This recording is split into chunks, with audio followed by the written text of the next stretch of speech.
We are up and running. It is a beautiful morning here in the Midwest. And some of the pumpkins around the neighborhood have got a little, not real frost on them yet, but that kind of chilled dew that comes right before the real plunge in temperature. So we are amping up for the season of harvest.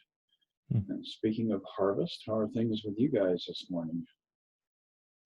I've got a full crop of happiness here. That's a wonderful thing. Yeah, we're reaping happiness. And Charlie, you were down in the Southwest, right? Yes.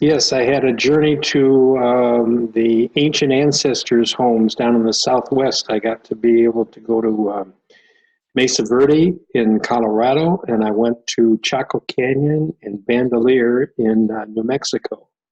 And I had just an amazing experience at all three places. Just really felt connected, really felt there's such a kinship with the earth in those places, and really felt connected. And I have a cousin that lives in Flagstaff, and he was my driver and cohort in this journey, and it was really nice to spend time with him.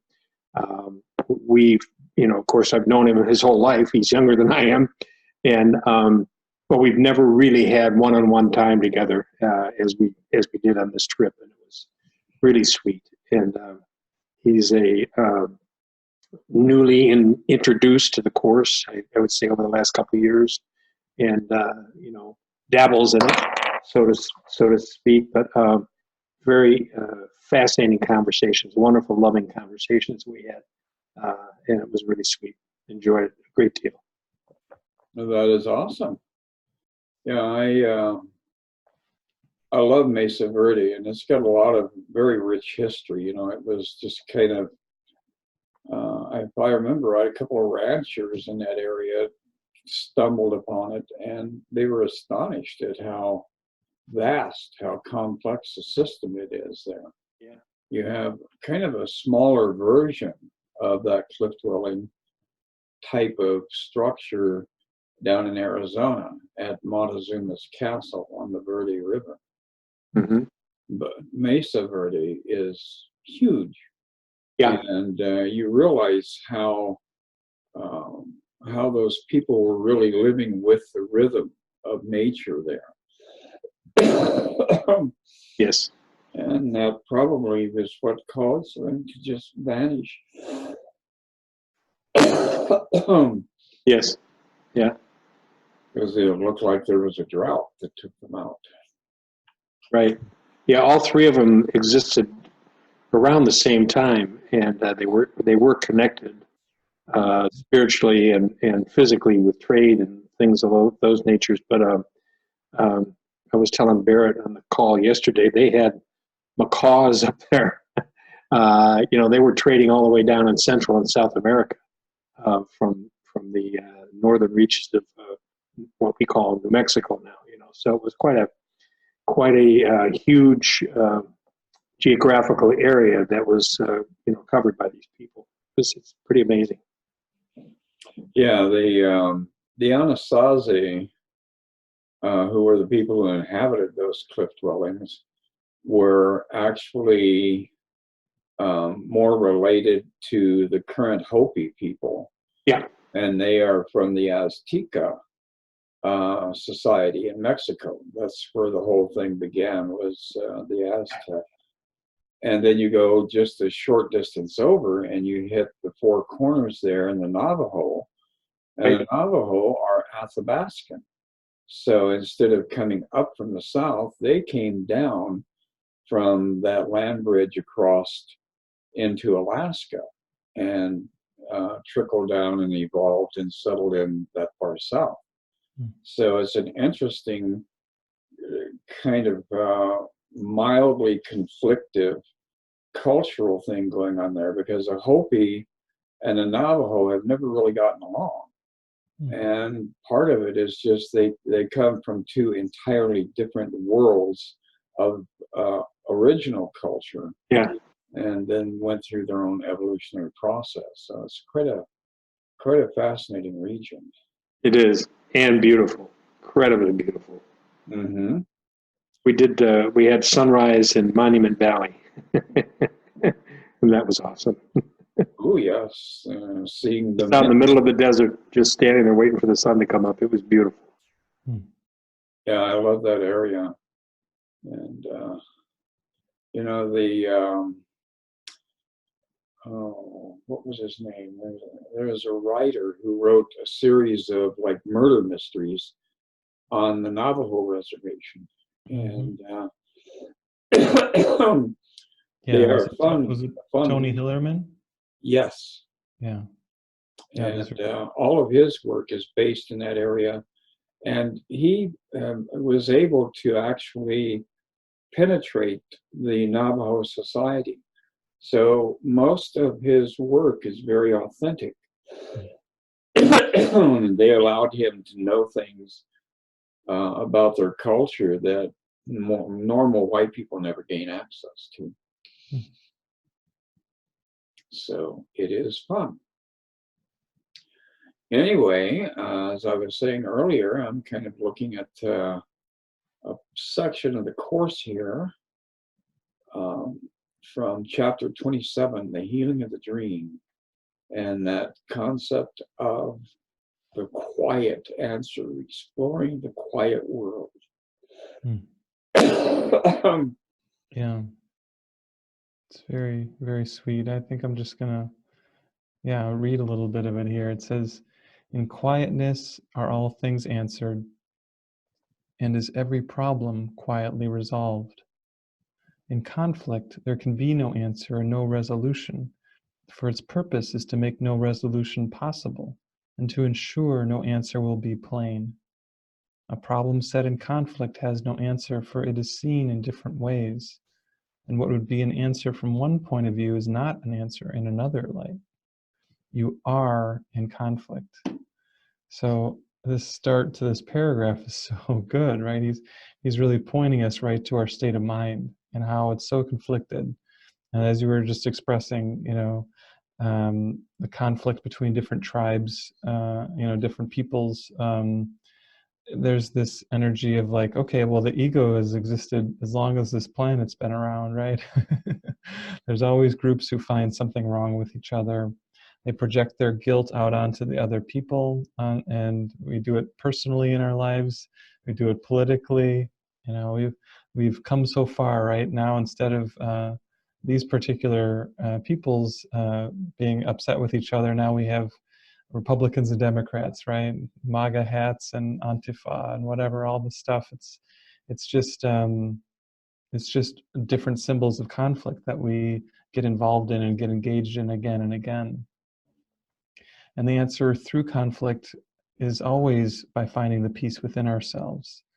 It's not that we don't seek for, some possible resolution to an issue in the world. It's just that we know that outer resolution is not the path to our inner peace. It's actually the other way around, that when we come into a state of real peace within, then we just naturally take whatever action we feel called to, which generally does lead to that sense of peace, and sometimes even temporary peace in the dream. So, but it's coming into that quiet place, as Jesus says, that we find these answers. Yeah, and just thinking as you started, Barrett, there is no conflict in heaven. There is no conflict in oneness. It's a concept. It just doesn't exist. There is no. It can only take place in duality. There's got to be two things to have a conflict going on. And that's what's so clear about this, right in the very beginning. In the conflict, there can be no answer and no resolution for its purpose. The purpose of the ego's world, the purpose of the ego's thought system, is to exist in conflict, one and the other. And as you just touched on, the projection of guilt within that, the belief in the separation, the defense mechanisms, and the attacking that we need to do in the ego thought system are nothing but conflict. That's all we're ever going to get there. So the distinction between the two is so clear. You know, there's peace and there's conflict. There's only two things. It's so clear, and it's so. Again, the simplicity of this course is just so beautiful, because if we think about that and we find ourselves in any sort of upset at all, we can see the conflict there. You know, and of course we understand it's always based in fear. It's always a sense of lack. You know, so once we're aware of this and we become the observer of it, you know, then we get back to that opportunity to make a choice, right? And we choose the peace rather than the conflict. Go within, as you said, and in quietness. Yes. One of the things I like is, you know, if you finish off this first paragraph, it says, yet if God gave an answer, there must be a way in which your problems are resolved, for what he wills already has been done. So that gives us a little glimpse into how this is of no substance. The world that we are experiencing has no substance. And it's very important that we hold that clearly in our mind at all times, because the senses, the sensory input mechanism in our body is designed to experience this agitation at all times, which tells us that we are not as one with God, because what God has willed has already been done. Says, thus it must be that time is not involved, and every problem can be answered now. Yet it must also be that in your state of mind, solution is impossible. Therefore, God must have given you a way of reaching to another state of mind in which the answer is already there.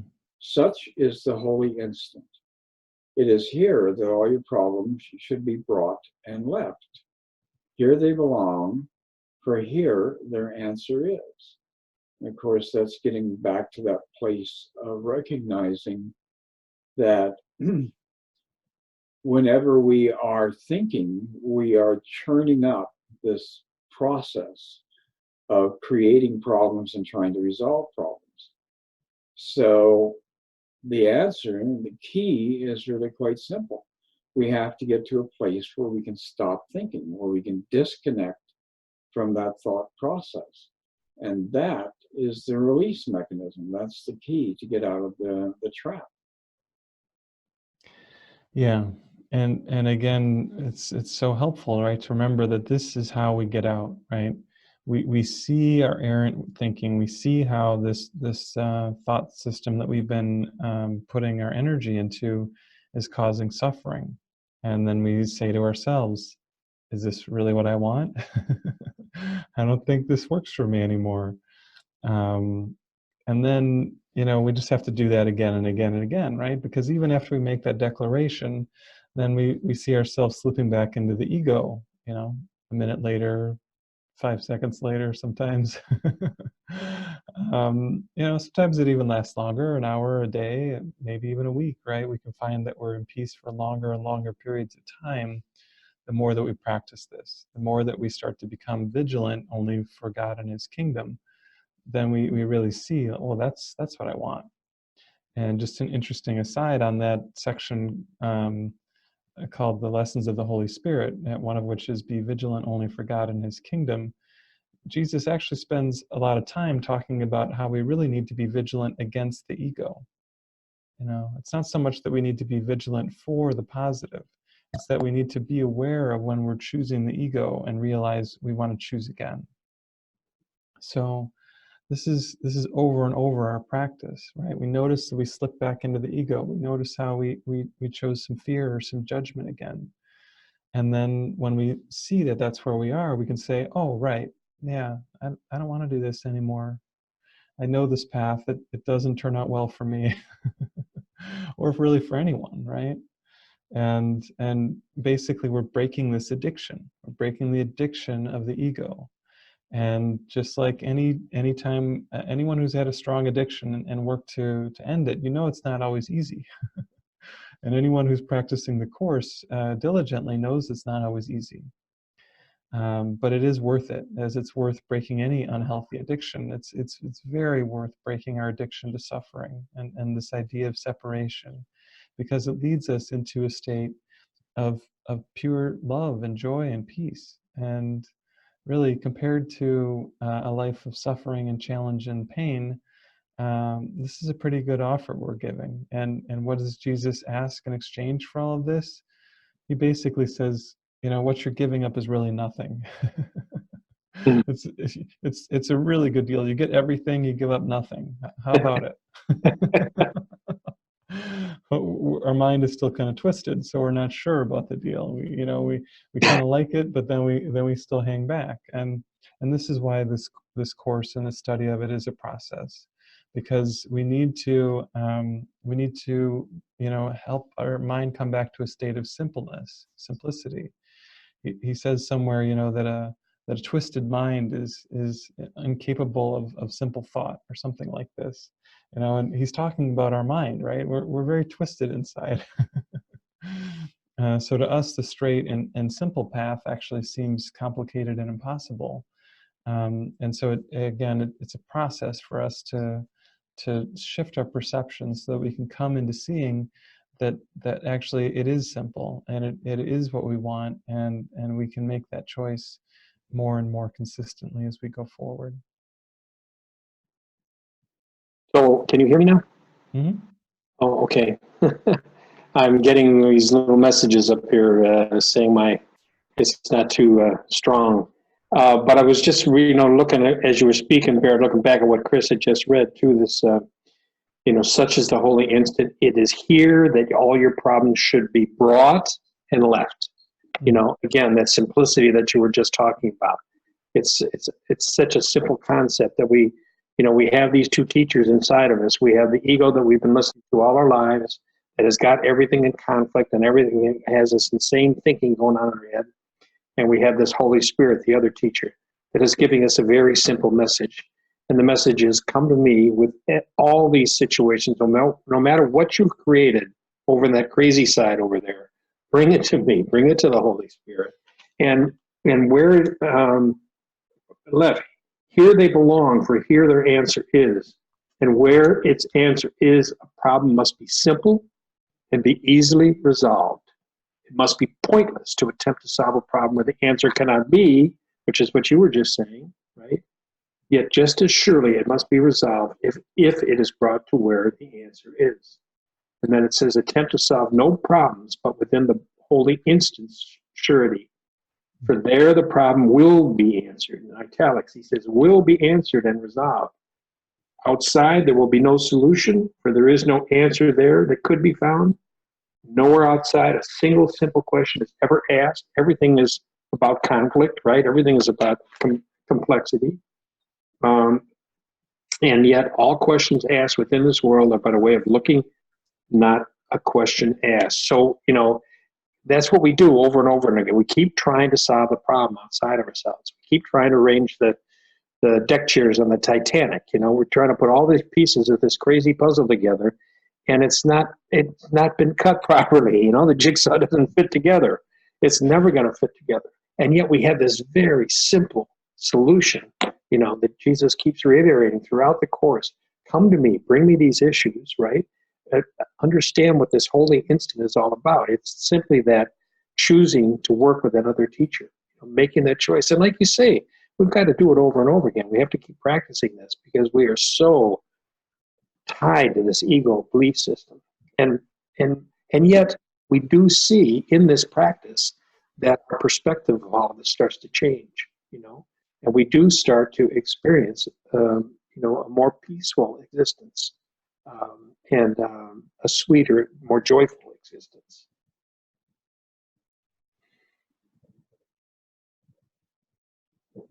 Can you hear me? Now I can. You cut out there for a minute. Was I? Oh, I heard you. So okay. yeah, but a lot of really good stuff there. I mean, again, it always comes back to a choice. It always comes back to what is it that I want? I liked where you were reading, that line that said, nowhere outside, right? Nowhere in the world, a single simple question is ever asked, right? It's always complicated, as you said. The world can only ask a double question. One with many answers can have no answers, right? And these are the complicated levels of the world, right? We're seeking for answers out in the world.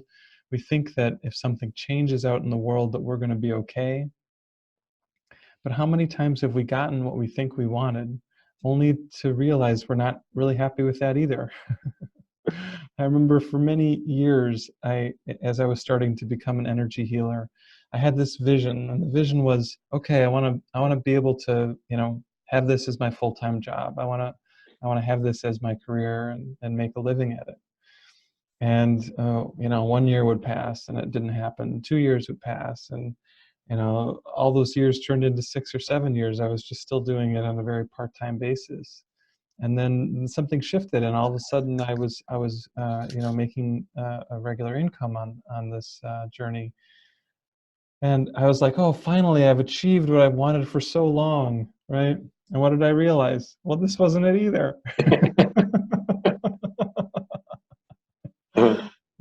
The answer is never in the world of form. The answer is never in the world of form, no matter what it looks like, no matter how seemingly holy or perfect or exactly what your image of it would be. The ego is always wanting more or something different, or the ego will give us another goal ad nauseum until we really are sick of it. And the good news is that when we get sick of it, we have another choice. This always comes back to another choice. And this choice is found in quietness, as this section is really sharing with us, that we find the sense of quietness within. We find the sense of rest. And in this place, we can really hear our true call, right? The ego is always the raucous shrieks, I think it calls it once. But underneath all that raucousness, if we let it sort of die down, then we hear the real call. And this is the call of love to us. It is ceaselessly calling to us, asking for us to turn to it and away from this craziness of the small self. And finally, we're starting to hear. And these are some of the most beautiful passages in the Course where Jesus talks about this call, this deep call to awaken and to know our truth. And this call will ultimately win out over the ego, because this call is reminding us of who we really are, what we really are. And the ego is always telling us a false story. So again, it just comes back to, which of these calls do we want to listen to? Do we want to listen to this gentle and beautiful, consistent call for love? Or do we want to ping pong around in the ego's world, bouncing off things, sometimes good, sometimes bad, but never feeling really safe and never feeling really secure? And, when we describe it this way, the answer is pretty simple, right? And that's the idea, is to get to this point where it really is simple for us to choose this, so that we do.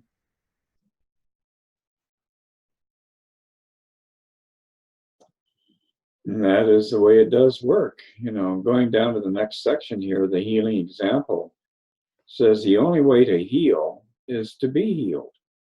That's, a pretty clear testimony to what the process involves. In other words, you have to recognize that you're not healing yourself, you are allowing yourself to be healed. And that's really where the shift in awareness begins. It says the miracle extends without your help. So if you'll just simply allow yourself to be healed, then it's going to affect you and it's going to affect the environment around you. But you are needed that it can begin. Accept the miracle of healing and it will go forth because of what it is. It is its nature to extend itself the instant it is born. And it is born the instant it is offered and received. No one can ask another to be healed, but he can let himself be healed and thus offer the other what he has received.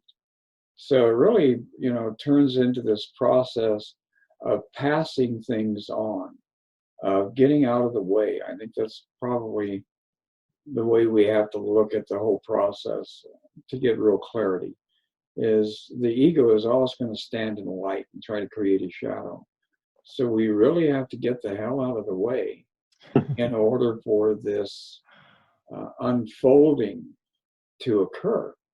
But that's what the holy instant is all about, is coming to stillness, accepting what is being offered, and then allowing it to come through you and to influence the entire cosmos in its own subtle way. Yeah, that's a beautiful thought there. This clarity about understanding that, again, it kind of gets back to this: we need do nothing. We will be healed, by simply being willing to be healed, right? Really just wanting it. That's it. It's really just a desire for it, a desire to be in that oneness, a desire to be in that peace. There's a wonderful, I've got to find this quote somewhere. I don't know where I had written it down. It was out of one of Ken Wapnick's books, but where he just took a bunch of the words in the Course, and put them all, kind of listed them as almost being synonyms for each other. And healing and salvation and peace and joy and all these words are really the same thing. It's really what we want to wake up to. That is the experience of oneness. And it's there for us, as all of us have touched on this morning. This is what is inside of us. And I love that sentence there that you just read, sentence 7. But he can let himself be healed and thus offer the other what he has received. Because in receiving this, we now have the ability to give it. We have the ability to share it. I should really say it's not so much as one's giving to another, but the clarity comes in that we are sharing it anyway. That's who we truly are. We are nothing more than sharing this love, and that's the healing taking place for us. And that's salvation. The waking up to the fact that we've always been saved. We've never left anything. Never left our Father. Yeah, and again, that's really the good news, right? Yeah. That we are still home in heaven. We are still one with God. We've never really been apart. We've just had this scary nightmare that we believed is true, and we're starting to wake up. We're starting to realize that we couldn't possibly be apart from what we really are, and it comes with this energy of reassurance, of calmness, of security. These are the benefits of this work, is that these old fears, as they rise to the light, we come to see eventually that they are just made of shadow.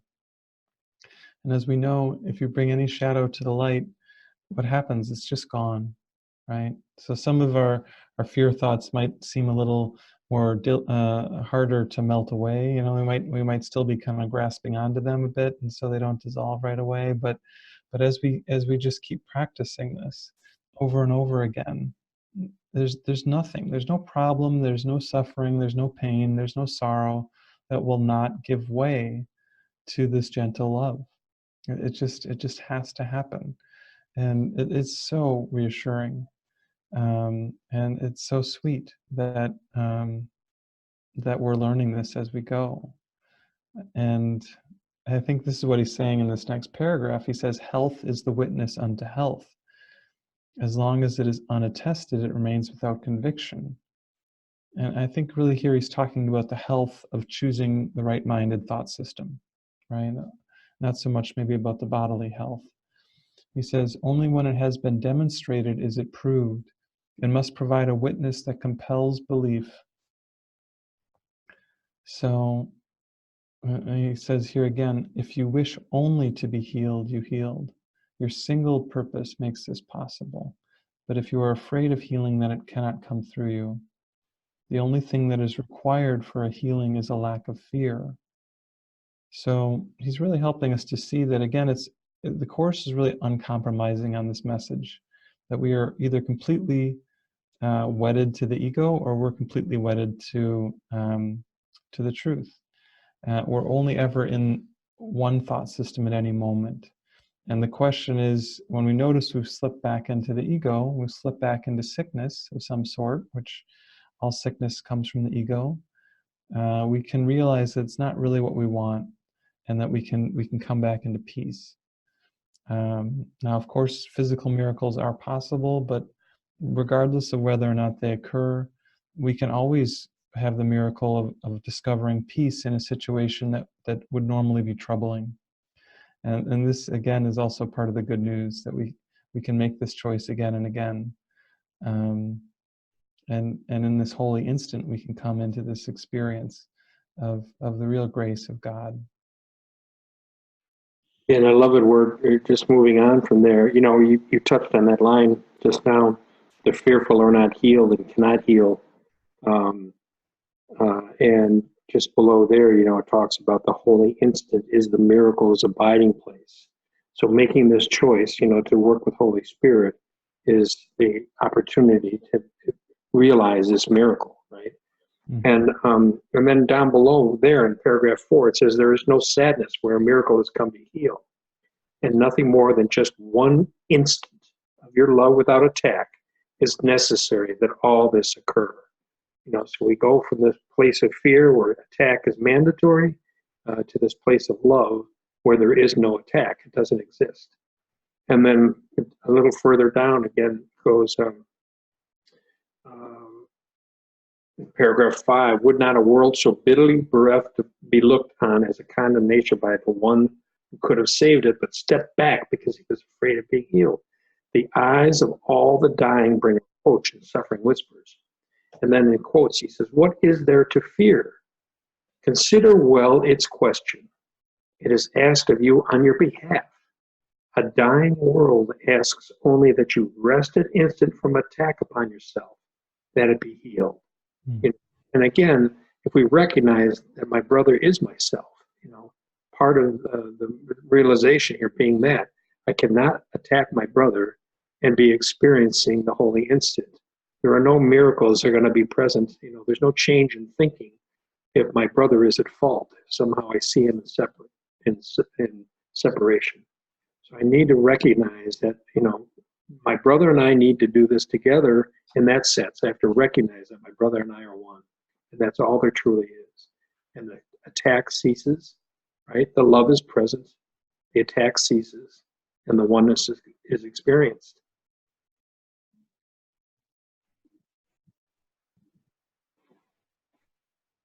Yeah, really beautiful. Well, I'm skipping down here a little bit further, and it says, peace be to you whom is healing offered, and you will learn that peace is given you when you accept the healing for yourself. Its total value need not be appraised by you to let you understand that you have benefited from it. What occurred within the instant that love entered in without attack will stay with you forever. Your healing will be one of its effects, as will your brother's. Everywhere you go, will you behold its multiplied effects. So the capacity that we carry within us to expand this one tiny little second of contact with the Holy Spirit and with the presence of God can literally cover the whole world. And the more you're willing to do it, and the more you're willing to encourage those around you to do it, imagine how that is going to create a buoyancy that this darkness cannot escape. It's going to float to the light. And once it's there in the light, it's going to cease to be. So we have a very noble destiny, a very noble cause that we are a part of. And that's one of the joys of entering into A Course in Miracles and using it as a pattern for your personal living experience. Yeah, well, that's beautiful. That's beautiful. Well, I know we're kind of at the end of our time here, so I just wanted to share a little bit about a few things that we have coming up. Charlie and I are doing our next Good News talk on November 2nd. It's really always a good time to join into that one, 10 a.m. Central Time, and it's available online for anyone anywhere watching this. You can just go to miraclesu.org and look under events, and the details will be there. Another one that's that we've just planned and we don't have all the details for it yet is that Charlie and I are going to be co-leading a Course in Miracles retreat in southern Wisconsin on Lake Michigan the first weekend in January. So it's going to be about deepening our dedication to truth and to the divine. And yeah, it'd be great to have you there. So it's going to be Saturday, Sunday. It'll be overnight. There's lodging at the retreat center and meals are included. So again, those details will be up on the website soon. They're not quite there yet. But just so you know, you have it in your mind if you're interested in doing a deeper dive into the course. So yeah, lots of good stuff coming up. And make sure you have your gotchkis for that one, because it's going to get a little bit nippy. For those who don't know, if you're not a pierogi eater, it's Polish. The Polish word for long underwear is gotchkis.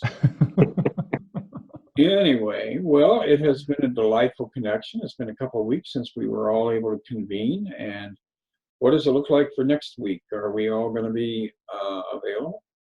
Might just be you two guys, but I'll be able to jump back in the next week. So great. Yeah, I'm available next week. Sounds wonderful. Well, we will reconvene in 7 days and continue to ascend. All right. Thank you both so very much. Yeah. Enjoyed being with you. Yeah. Big love to you guys, and lots of love to everyone watching this too. Yep. Have a great week. Okay. Bye. Thank you so much. Love you guys. Bye, guys. Adios. Love you too. Bye.